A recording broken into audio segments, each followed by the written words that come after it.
have today's guest speaker.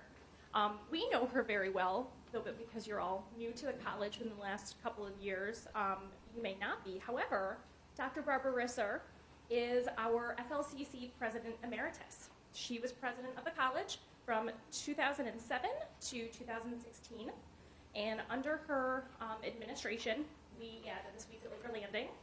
We added the building that we're sitting in right now, the Student Center. Our college used to end where the cement is, so we added this big, beautiful space. We added the Victor Campus Center, renovated and then rebuilt the Geneva Campus Center. We added the Viticulture and Wine Center in Geneva, new programs, classrooms. I mean, the college became what it is now because of her work. She currently lives in Canandaigua with her husband Fred and two cats, Mikey and Brownie, and also has two grown daughters, Emily in Philadelphia and Allison in Syracuse. Since her retirement from us, she has been busy as the chair of the board of Ontario ARC, volunteer at Light Hill, Canandaigua's Comfort Care Home, which is a hospice, and then her hobbies include walking 15,000 steps a day. That is my life goal. It has never happened. Wow! Seriously, that's awesome. She also plays bridge, bakes amazing cookies, and is involved in lots of community projects. So without further ado, let's welcome Dr. Risser.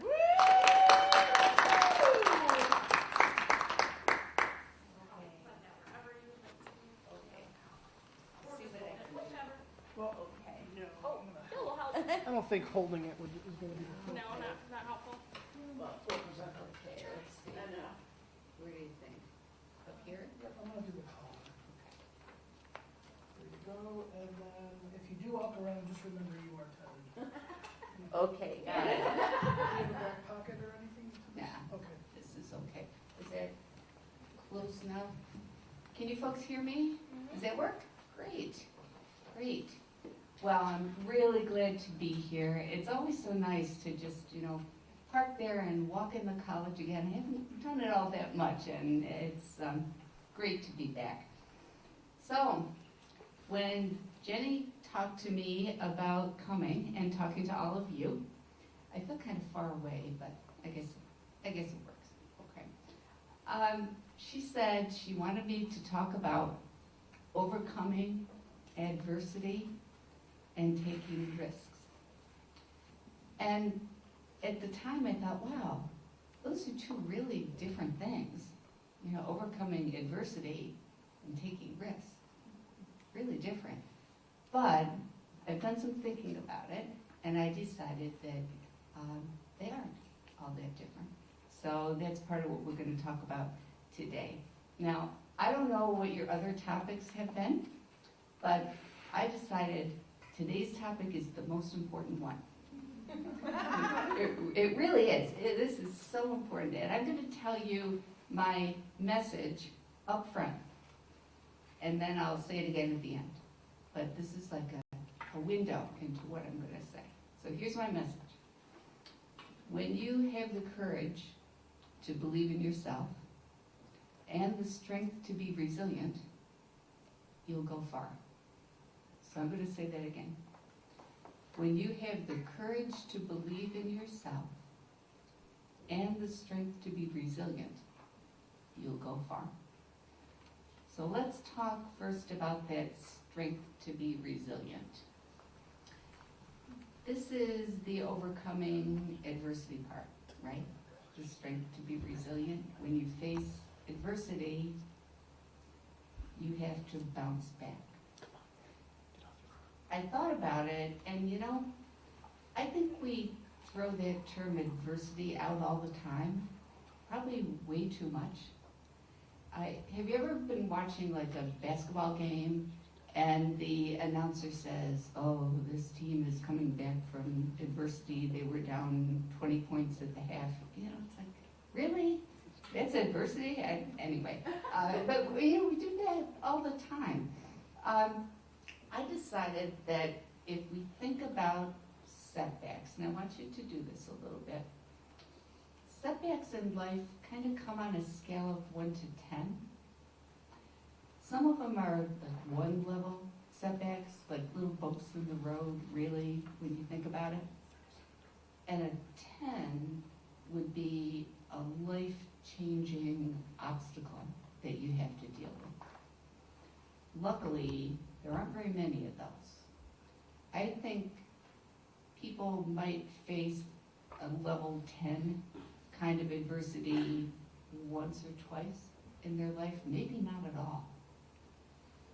So it's important not to confuse where you are on the scale when you're, thinking about something you're facing. So let's start with what a 10 on the adversity scale might look like. I'm gonna do a timeout. Okay? I gotta check your audio. Can someone pass the sign?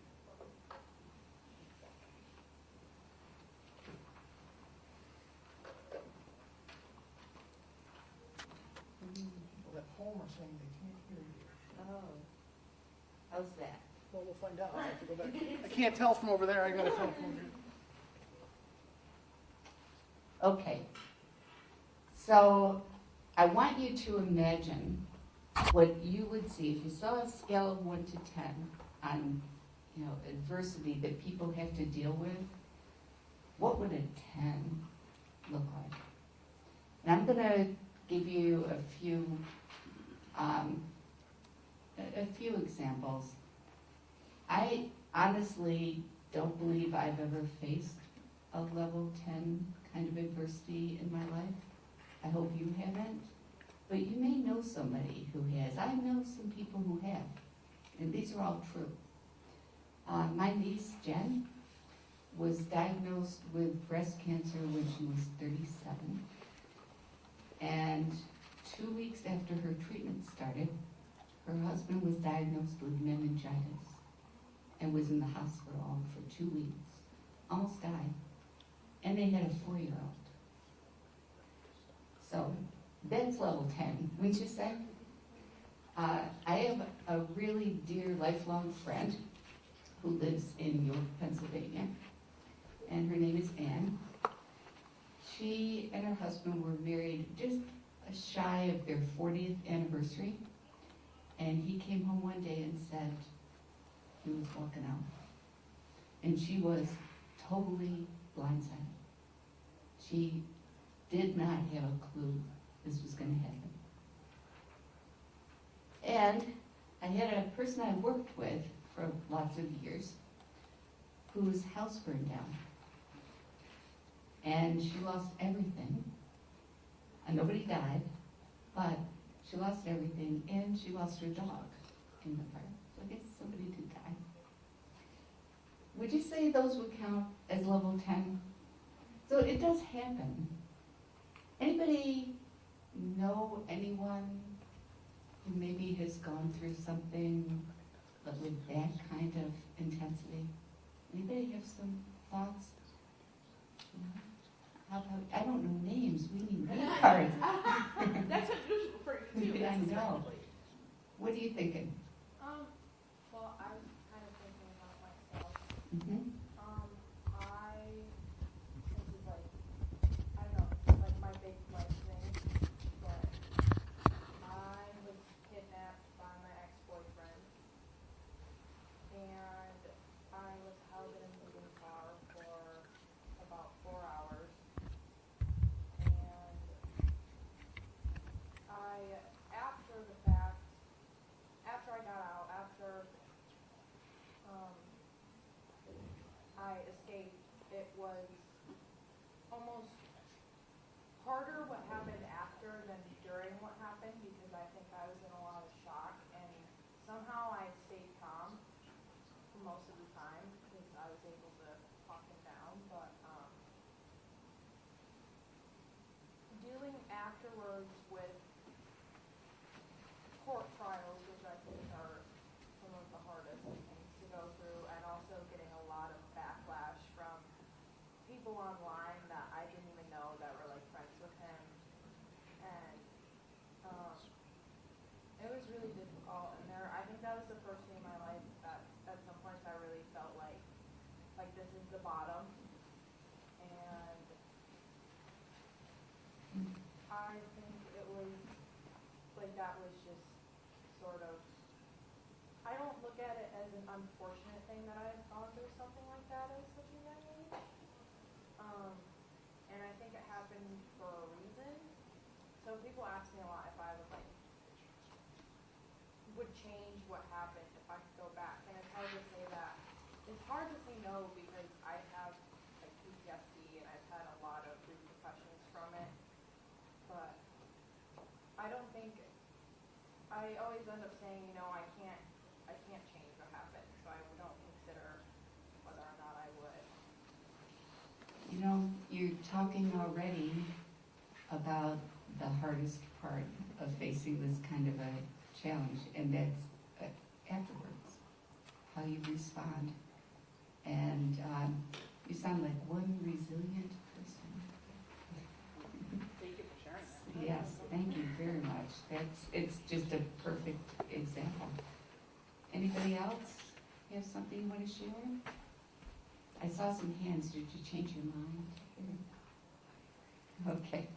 Okay.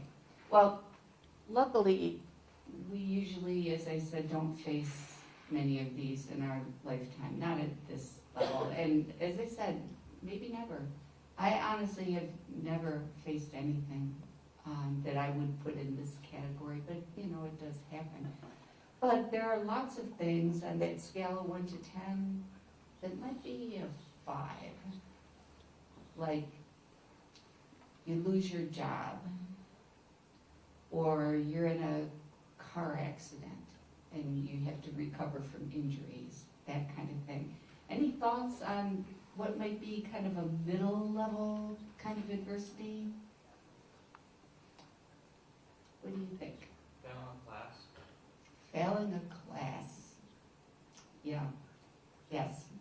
That's that would fall in that category for sure. Yes. I think getting told no because of something like your gender, an identity of yours, religion, race, or ethnicity. Mm-hmm. Feeling like you were persecuted. Yes. And that's a really interesting one. Yeah, that's pretty high on the scale too. That would be a good 5, I think. Did you have another thought? I thought I saw your hand up. Yes. When I was little, me and my dad got into a car accident, and it was pretty bad. It was, we almost lost him, and I was sitting under in the backseat, so, things like that, Yeah. Yeah, those are a lot more common, aren't they? You can probably, even if you're not raising your hand, you can probably think of a few things in your life that you would put in that category, right? Then there's adversity at a level 1 or 2. That's maybe being behind 20 points at halftime. You know what I mean? But what would you consider it's upsetting, but it's, in the whole scheme of life, it's probably, you still have to get over it, but it's kind of low level. What do you think? Yes? A breakup. Yes, depending on how long you've been together. That's really low. Most people would classify that more as a 5. Yeah. Good. Yes, that is good.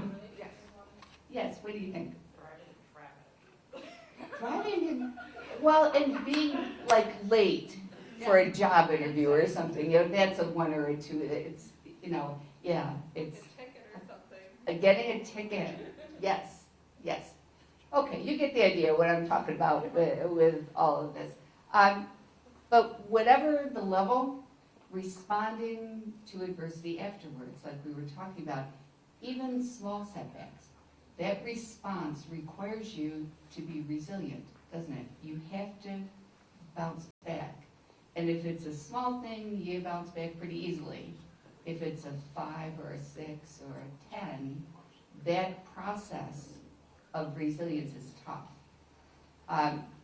So just keep in mind, it's not about the adversity itself, it's your response to the adversity. That defines who you are. I think there's kind of some basic options on how you respond to adversity.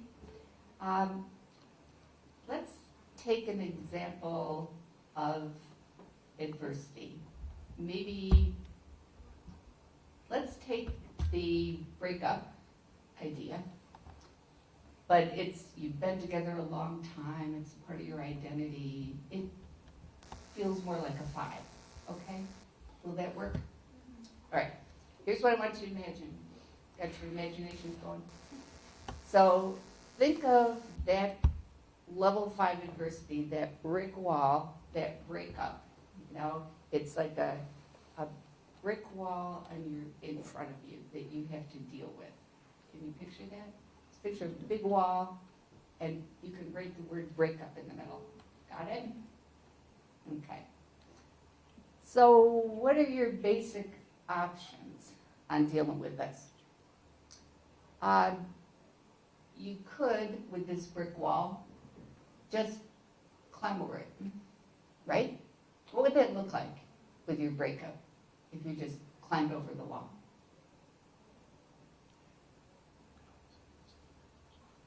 Maybe a long climb. Would be. What would you be doing if you dealt with it by just, yes? You could use your support system to help create ways to get over the wall, like building a ladder to get over it, Mm-hmm. using your support system, your friends, family, as resources to help you over. Yes. You are really good at this. Really good. He's in our nursing program. He's so smart. Oh, okay. Okay. Yes, you could use your support system, and that would help you get over it. Yeah. What if another way to deal with it would be to feel your way along the wall, trying to get to the other side somehow. You're looking for a hole in the wall or the edge of it. What does that kind of behavior look like? Yes. It shows that you don't know what you're unsure what your future is, and you're kind of scared of what the next steps hold. And I mean, it's kind of scary because no one thing should define who you are. Yes, you lost that one thing, and yes, it could be very important, like a relationship that you're in for even 10, 15 years, but that shouldn't define you. Like, I was a person for many, many years that thought I had to be in a relationship. I had to have something, which led me to many unhealthy habits. But ever since this semester started, I realized I can be happy alone, and I am happy alone. And I deleted every single dating app on my phone, and I found happiness within myself. So, feeling around, it can hurt yourself more than that actual breakup. Absolutely. Wow. This group is. I almost feel like you're also not dealing with your wall. So by feeling around, trying to find a hole, you're trying to avoid breaking the wall down, because the breakup is the barrier, right? So if there's some hole, it's like, I'm going to sneak through. It doesn't change the fact that the wall still exists. So with your breakup, what would sneaking through look like? Avoidance. Or unhealthy decisions to do anything but deal with the breakup. Yeah, And you can fill in those blanks. I don't need to.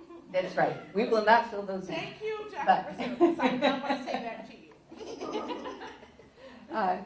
Yeah, it's, we still have the wall there, and you haven't found your way to the other side really, but you're kind of messing around with it.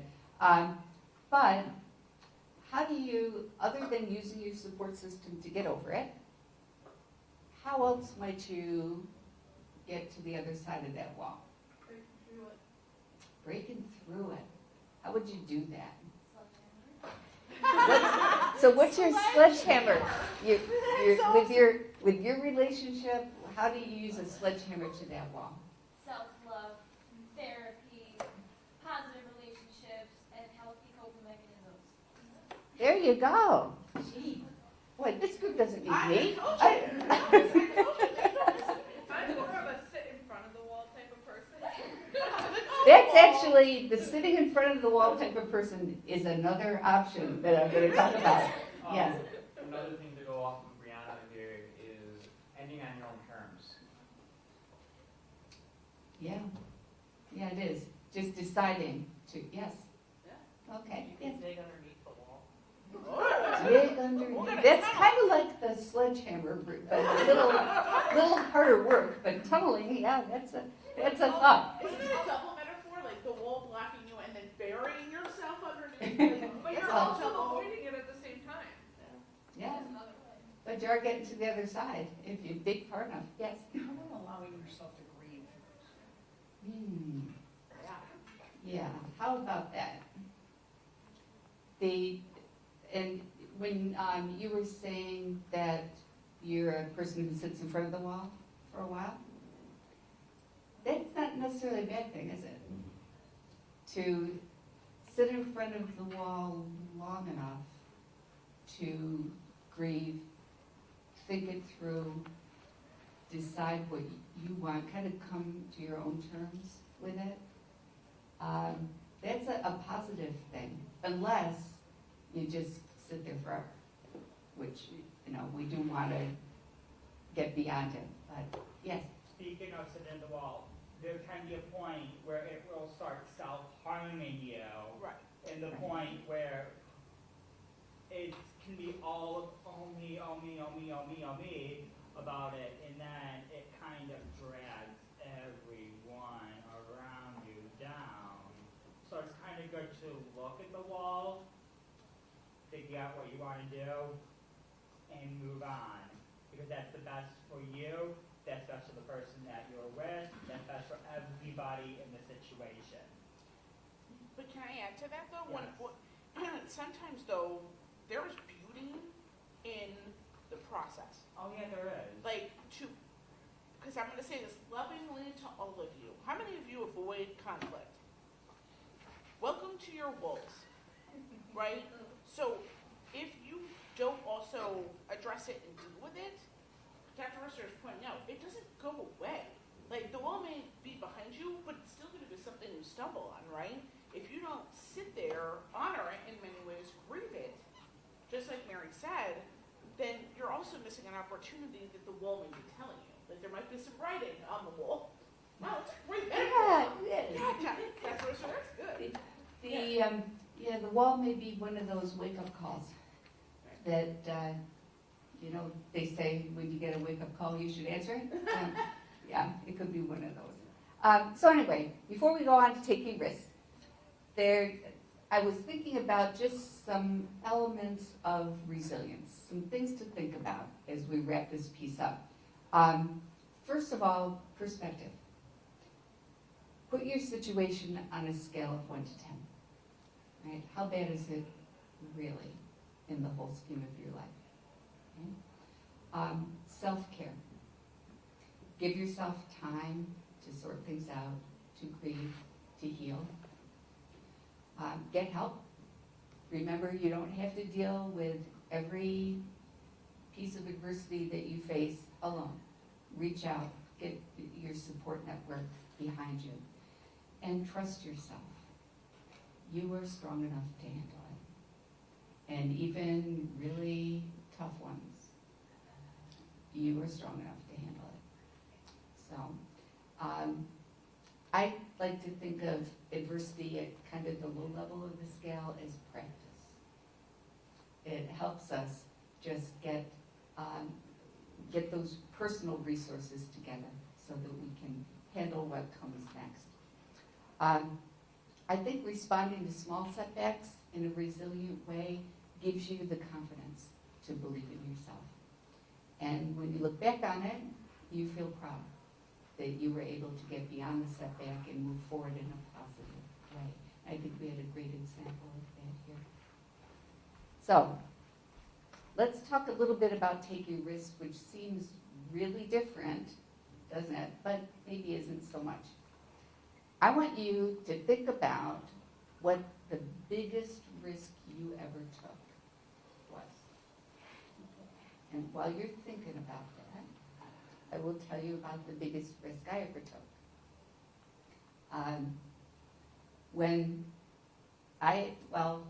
For like 26 years, I worked at Onondaga Community College. I worked there as a faculty member for 20 years. and then as an administrator. And loved my job. It was great. But I only had a master's degree, and I thought, I should get a doctorate, right? I was 53. And I made that decision to get a doctorate starting at 53, and got it at 56.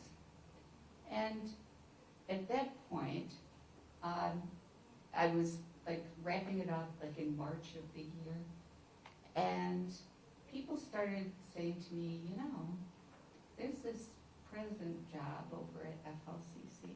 You should apply for it. Now, I've been at the same place for 26 years. I've lived in Syracuse my whole life.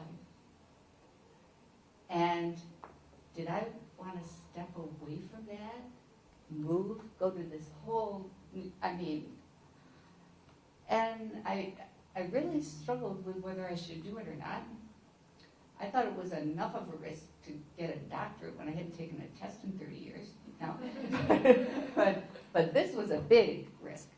And I took it.